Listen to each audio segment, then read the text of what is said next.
Chittagong city corporation চসিকের পৌরকর বাবদ ১০০ কোটি টাকা পরিশোধ করেছে চট্টগ্রাম বন্দর কর্তৃপক্ষ। ১৭ এপ্রিল বিকেলে চট্টগ্রাম বন্দর কর্তৃপক্ষের চেয়ারম্যানের কার্যালয়ে মেয়র শাহাদাত হোসেনের কাছে এই পৌরকর পরিশোধ করা হয়। চট্টগ্রাম বন্দরের chairman rear admiral S M Moniruzzaman ১০০ কোটি টাকার চেক দেন মেয়রকে।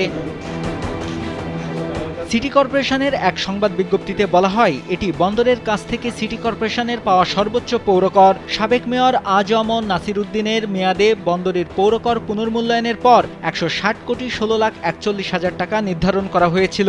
কিন্তু ২০১৭ সাল থেকেই নির্ধারিত এ পৌরকরের বিপরীতে চট্টগ্রাম বন্দর কর্তৃপক্ষ পরিশোধ করে আসছিল ৪৫ কোটি টাকা। এতে ঘাটতি থাকে ১১৫ কোটি টাকা। স্যান্ডেলিনা সো, রূপচর্চায় আভিজাত্য।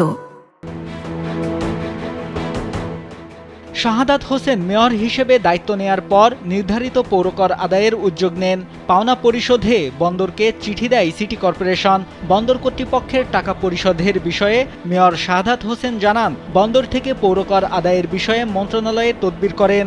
মন্ত্রণালয় ও বন্দর কর্তৃপক্ষের সহায়তায় চট্টগ্রাম সিটি কর্পোরেশন ১০০ কোটি টাকা পায়। এর ফলে প্রথমবারের মতো চট্টগ্রাম বন্দর থেকে পুরো পৌরকর আদায় হয়েছে। জানা যায়, ১৯৯৪-৯৫ অর্থবছর থেকে বন্দর কর্তৃপক্ষ কখনোই পঞ্চবার্ষিকী কর পুনর্মূল্যায়নের আলোকে চসিকের প্রস্তাবিত পৌরকরের পুরোটা পরিশোধ করেনি। সাবেক মেয়রদের অনেকে এ বিষয়ে উদ্যোগ নিয়েও ব্যর্থ হন। অবশেষে ৩০ বছর পর বর্তমান মেয়রের উদ্যোগে চসিকের প্রস্তাবিত পৌরকরের প্রায় পুরোটাই পরিশোধ করল বন্দর কর্তৃপক্ষ। এই পৌরকর পাওয়ায় একদিকে চসিকের যেমন রাজস্ব বাড়ল, অন্যদিকে নিজস্ব ফান্ডের উন্নয়ন কর্মকাণ্ডেও বাড়বে গতি। নাইমুল হাসিব, কালবেলা।